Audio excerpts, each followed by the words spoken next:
¿Por qué? Los domingos de 14 a 15 con Graciela Fernández Mejide en la 1110.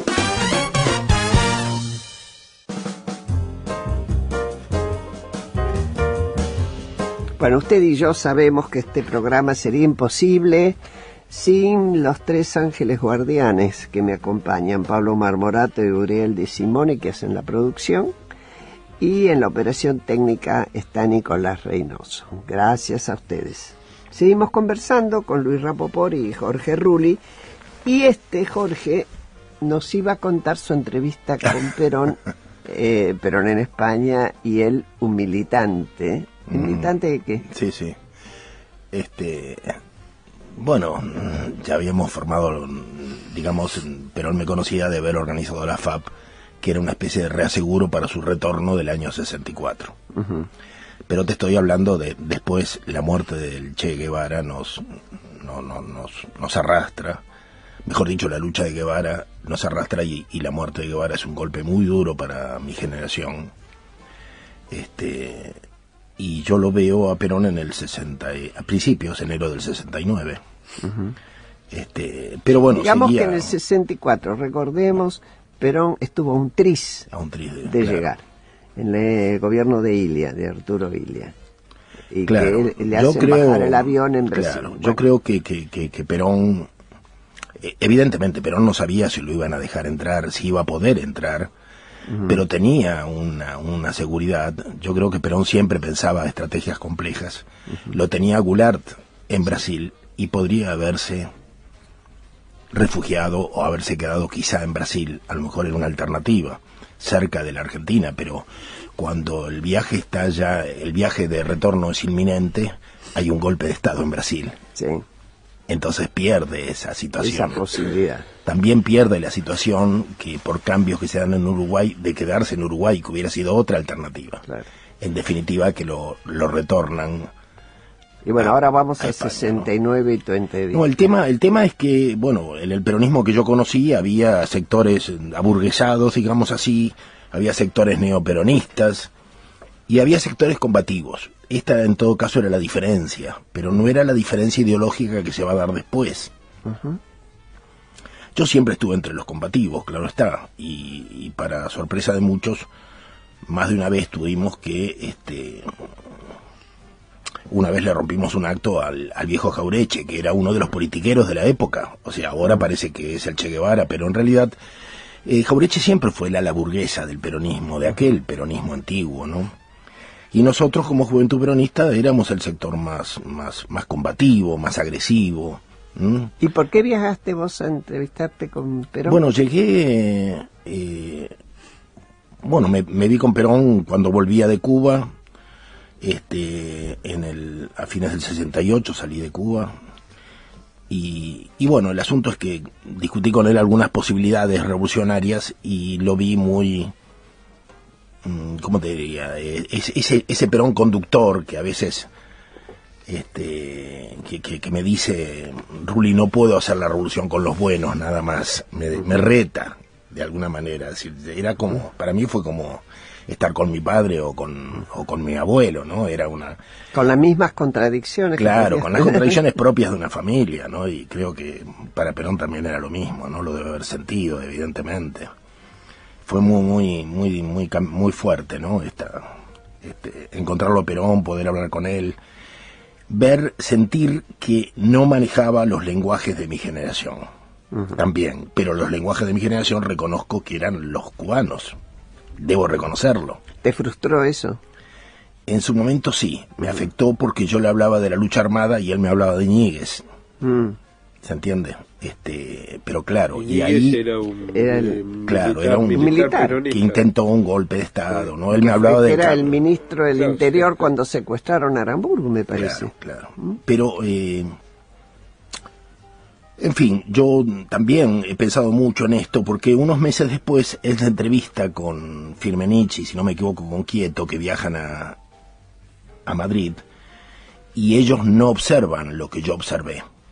O sea, o Perón aprendió rápidamente, o le sirvió la entrevista conmigo para decir, acá me tengo que poner al tanto de un nuevo lenguaje, porque ellos no observan, ellos que van dispuestos a la crítica no observan lo que yo observé. Así que es posible que haya sido capaz de hablar los nuevos lenguajes que se hablaban, que tenían mucho que ver, más allá de que fuéramos peronistas de verdad unos y entristas los otros. El mundo cultural del levantamiento francés, del levantamiento estudiantil, de la Revolución Francesa, de la Revolución Castrista, estaba en nosotros, ¿no? Era propio de la época. Claro. Y era del propio de las lecturas. Leíamos a Abraham Guillén en la cárcel, el viejo anarquista español, ¿no? Que decía... ¿Cómo? Claro, Franz Fanon, claro. Entonces el viejo Guillén decía, la administración la tiene el enemigo, no tenés que tener una administración propia. Bueno, ese tipo de cosas. Claro, yo trataba de explicárselo a Perón, imagínate, no era fácil, ¿no? No te entendía. Pero bueno, no, el tiempo no pasa en vano, yo ahora me doy cuenta que el desubicado era yo, claro, por supuesto. Ahora fíjate. Pero bueno, yo era mucho más joven, claro. Fíjate vos que yo no estoy tan de acuerdo con Luis cuando él dice, a mí no me interesa la historia. Y yo digo, a mí me interesa la historia para poder pensar el futuro. Cuando empezamos, antes de empezar esta audición, hablábamos de lo que significa hoy la globalización y a través de la tecnología, cómo estamos siendo cada vez más esclavos de esa tecnología. Se te cae un sistema y bueno, y esto a nosotros también nos cuesta entenderlo, porque venimos de una época en que pensar en eso era casi un sueño de Bradbury, cuando nosotros éramos jóvenes. Es decir, siempre el pasado sostiene, a mi criterio, cosas que nos permiten ir comprendiendo lo que nos va pasando y nos ponen en una situación como lo pusiste vos a Perón supuestamente, de tener que decir, oigan, o entiendo lo que está pasando, claro. o me quedo en el pasado que no quiero ser. Claro. Che, te voy a hacer una confesión y de paso después te hago un regalo cuando te vea. Me pasé unos 7, 8 años en mi vida estudiando historia y terminé escribiendo un libro sobre historia. Así que coincido. ¿Me lo regalás? Y te voy a regalar, sí. Pero después te comento porque tiene ¿Vos que ver... admirador de Hoban y de... No, para nada. No. Jude. No. Tony Jude sí. Tony Jude sí, pero no Hoban. Pero termina la historia. No, la historia era esa. Yo echo de menos una Argentina épica, una Argentina con otro culto al coraje, esto que tiene a lo mejor que ver con lo que tú dices, Graciela, esta tecnocracia, ¿no?, que se impone sobre la vida política. Uh-huh. Lo que hay un filósofo cordobés que habla de esto de la tecnopolítica, ¿no? En fin, yo quería contar una anécdota de mi abuelo, ¿no? Mi abuelo nace en el 65 Viene en de Italia. Abuelos esto. Fíjate vos, no, claro, para competir con él. Sí. En el 65 nace en Italia, en Los Abruzos. 25 años después, yo no sé en qué momento llega, pero cuando él tiene 25 años, en la Argentina, en Buenos Aires hay una revolución que es la Revolución del Parque, en 1890. Tiene 25 años, no sé cuándo llegó. Él está peleando en la calle con los cosacos. Yo ni siquiera sé si hablaba español, pero el asunto es que se refugia de los cosacos con otros jóvenes, era anarquista. Y se meten en una casa patricia donde se flecha con mi abuela Elvira. Mira. O sea, le abren la puerta para refugiarlo con otros, como es habitual todavía en la calle de Buenos Aires, y la conoce a mi abuela. Esta es la historia, ¿no? Pero fíjate, a mí me duele que esta Argentina haya quedado tan atrás, ¿no? Que esa militancia se haya reemplazado por operadores, por mercenarios, por personajes como Zanini. Esto es una de las cosas que más me duele, ¿no? Sí, y como nos decía Jorge Osona, como en las ciudades, en asentamientos y villas que él estudió, él lo hizo su estudio sobre todo en Villa Fiorito, vos tenés que quedó tan contaminado por nuevas formas, como es el narcotráfico, sí, como es iglesias como la evangélica, que en realidad, teniendo una simpleza muy grande en la propuesta, trabajan sobre la autoestima. porque reconocen el individuo. Hoy ese individuo que se quedó afuera no es reconocido por nadie. Antes el peronismo lo contienen, sí. lo contenía. Hoy la iglesia lo contiene. Y el narcotraficante que lo usa, obviamente, que le sirve o no le sirve para un negocio, no nada más. Y esto también lo tenemos que tomar en cuenta como un presente al lado de, como contracara de esa tecnología, ¿no? Uh-huh. Es fuerte. Te voy a decir, no sé si en parte tiene que ver con el peronismo, en parte tiene que ver con un poco más. A mí me chocaba la oposición extrema que había en los 18 años de proscripción y en los años también del peronismo de 45 y 55, la oposición extrema que se planteó durante la época posterior a la proscripción, o sea, yo soy la patria y el otro la antipatria y viceversa, que se vive ahora en el discurso de Cristina. Y también me chocaba los niveles de corrupción de la Argentina desde que la conozco y creciendo. Y entonces me puse a estudiar historia. ¿Dónde,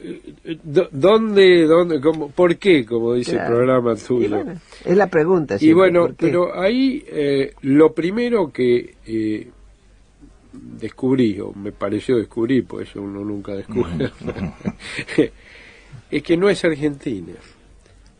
¿Qué cosa? No es Argentina, es Hispanoamérica. Y es una Hispanoamérica que, con excepción de dos países que zafaron de la impronta hispanoamericana y consolidaron democracia y Estado, que son Uruguay y Chile, el resto de Hispanoamérica, con muchas variantes, expresan más o menos lo que esta cosa. Por eso escribí el libro, se llama Intolerancia y Transgresión. Eso es lo que me vas a regalar después. Sí, y para entender Hispanoamérica vine a descubrir, poco tardíamente, porque no sé para qué sirve a esta altura, que posiblemente la historia más interesante, donde se concentra como en ningún lugar el etos hispanoamericano, es México. Uh-huh. Y yo creo que ahí en el estudio de la historia mexicana aparecen muchas claves de lo que somos nosotros y algunas claves de lo que no somos nosotros. Claro. Porque Hispanoamérica también es el mundo precolombino, uh-huh, que acá en Argentina no es muy débil, ¿no? O yo sea, comparto mucho lo que estás diciendo. Siempre me ha impresionado esa frase que hay en la Plaza de Tlatelolco que dice: la revolución es un largo periplo hacia nosotros mismos. Claro, no hacia además adelante. está el tema de las tres culturas, ¿no? Claro. O sea, la cultura precolombina, lo español y el confronte con la modernidad norteamericana. Pero también es verdad que una de las características nuestra, y ustedes hablaron de eso, fue la fuerte migración europea, que incide. Ahí hay una, yo creo que eso es lo que de alguna forma diferenció a la Argentina, que, claro que sí. Pensá que en 1920 entre inmigrantes e hijos de inmigrantes había más que nativos en la Argentina. Sí. Es brutal, en Estados Unidos, en ninguna parte del mundo. Ahora, hay una frase de Borges, y es que en algún momento dice: y la Argentina encontró su destino latinoamericano. Y yo creo que en lugar de hacer, como alguna gente se imaginaba, un tránsito hacia Europa, y llamemos así, hacia la modernidad europea, lo que vinimos haciendo fue un tránsito hacia una Hispanoamérica sin incorporar lo que buena parte de algunos países de Hispanoamérica que preservaron una clase dirigente, y esa clase dirigente intenta en algunos países, caso básicamente de Colombia, caso de Perú, más Colombia posiblemente de Perú, intentan un camino de encuentro de la modernidad. Después está el análisis del juicio de la modernidad, que es otro debate, es otro ¿no? debate, Pero sí. Hay intentos de ese tipo. En el caso chileno ni hablar, en el caso uruguayo Claro, cuando ni vos hablar, decís que había casi más europeos que nativos, explica la necesidad del voto universal. Con el voto universal, el extranjero que quiere nacionalizarse se transforma en una fuerza a través del y voto. el servicio militar y la educación pública, todo es parte de esa Argentina que esa necesita, Argentina que se diferencia del otro. Sí, necesita encontrarse como país, ¿no? Exactamente. Y se que va al mismo buscando. tiempo era lo atractivo que tenía en su momento, porque era una cosa cuestionadora, transgresora en el buen sentido. Sí. ¿Cómo se llama? Que puede salir un Charly García, puede salir qué sé yo, este tipo de cosas que expresan una vitalidad creativa y que todavía a buena medida la Argentina la preserva, ¿no? Sí. Pero que está cambiando. Yo creo que es una de las... Yo siempre digo, hoy no podría surgir un Homero Mansi. Los pueblos de donde vino Homero Mansi no existen más o están destruidos por el asistencialismo, ¿no? Sí, pero lo que te va a parecer es otra cosa, seguramente, porque yo veo jóvenes en la familia, tengo muchos, entre los amigos y todo, y en general son creativos en otros temas, y desde otro lugar ya desde otro lugar, con toda esta cuestión moderna actual que nacen. Hoy que un chiquito de 2 años o 3 años le maneje el iPad al padre o a la madre no es ninguna novedad para ninguno de nosotros ya. Hay otras cuestiones que van a...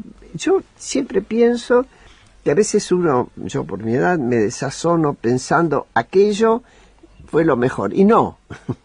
Yo creo que siempre va a haber un espacio de creatividad, pero más que por realismo que por otra cuestión, ¿no? Sí, la novedad negativa de todo esto es que los extremos de transgresión y asociados a los extremos de pobreza y de marginalidad a los que llegó la Argentina determinan un futuro que es un signo de pregunta, ¿no? Bueno, ahí es hoy el peronismo. Yo no hablo de aquel peronismo que ustedes ya bien marcaron, sienten lo que hoy se llama peronismo. Para ustedes, ¿qué constituye? Es una pena que no haya venido Silvia Mercado, porque yo creo que ella, no sé si consciente o inconscientemente, es parte de una operatoria que yo la considero muy perversa de liquidar la figura de Perón hoy. Ahí, fíjate que hay una ley que ordena levantar su monumento. Nunca va a tener un monumento, pero es muy duro. ¿Te acuerdas la anécdota del viejo Cafiero cuando la va a ver a la Presidente y sale llorando, ¿no? Al respecto. El odio se mantiene y parece que liquidar la figura de Perón... Pero vos hoy pensás, por ejemplo, que personas como Cristina Fernández de Kirchner tienen ese odio al peronismo. Sí, yo creo que sí. Y que necesitan liquidar esa fibra, ¿no? Porque Perón significa, entre otras cosas, entre las muchas cosas que puede significar, es la idea de la conducción y de la estrategia, que hoy el argentino común no la tiene, no tiene la menor idea. En su vida, yo justamente trabajo en eso, porque creo que el futuro de la Argentina es imprevisible y caótico con certeza. Entonces, me esfuerzo mucho en cursos y en los trabajos que hago y en el Facebook y en la capacitación que llevo adelante de que la gente incorpore líneas de estrategia en su vida, que tienen mucho que ver con la encíclica del Papa ahora, de cómo vivir de otra manera, con menores recursos, pero mejor, con mayor calidad de vida. Bueno, la dificultad es enorme, pero tampoco la dirigencia política tiene una estrategia, van como improvisando, tapando agujeros, ¿no? Y Perón expresó, parece que se llevó con él la idea de la conducción, ¿no? Esto que, digamos, estas anécdotas mías en Madrid, que era lógico que yo no entendiera algunas cosas, pero claro, uno lo entiende con los años, que había una idea compleja de la estrategia y de la conducción política, que y bueno, me parece que eso ha desaparecido con la figura de Perón, y también ese tesoro de tener un personaje como ese, como faro, como referencia, que se lo busca liquidar, ¿no? ¿Vos pensás que se lo busca liquidar o se va muriendo de muerte natural? Mira, no sé, lo que sí yo coincido es que Perón era esclavo de un proyecto grande.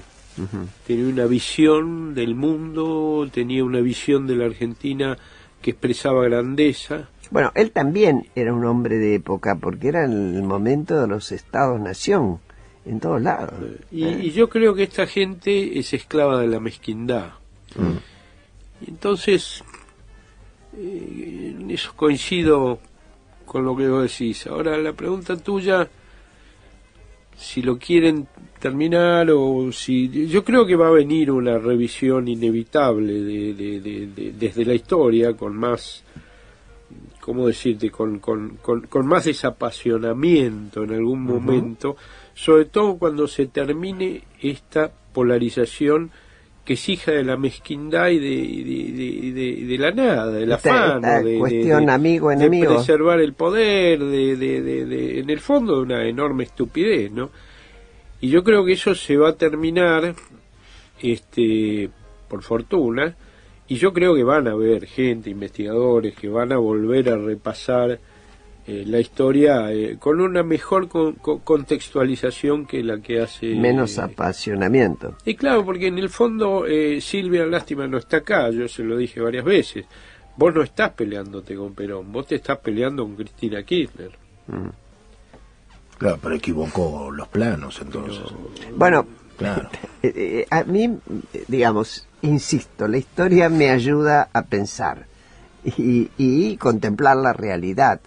Si uno mira hoy quiénes son las personas más notables que rodean, con gusto o sin gusto, de la Presidente, a Cristina, yo no veo peronismo, digamos, paladar negro peronista, no lo veo nadie. No, claro.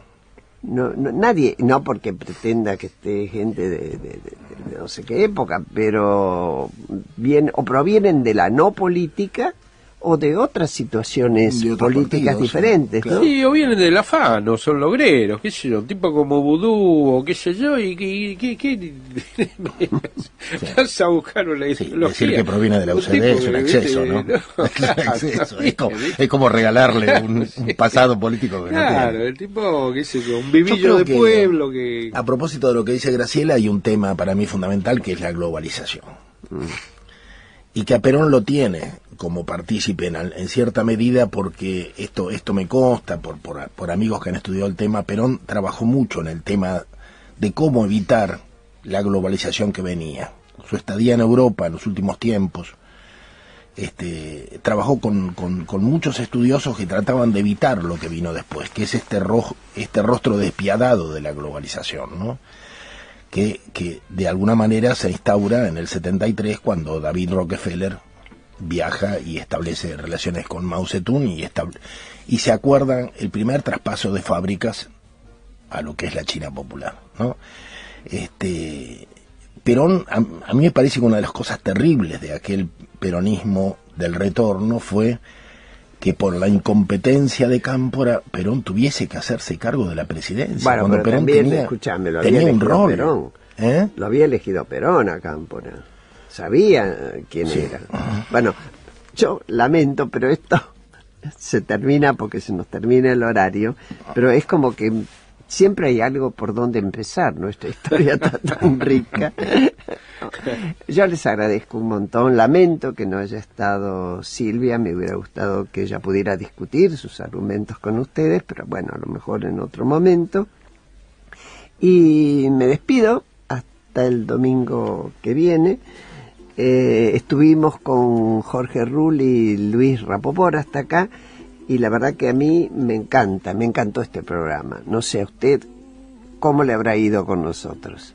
Hasta el domingo próximo, que lo pase muy bien. Muchas gracias. Gracias.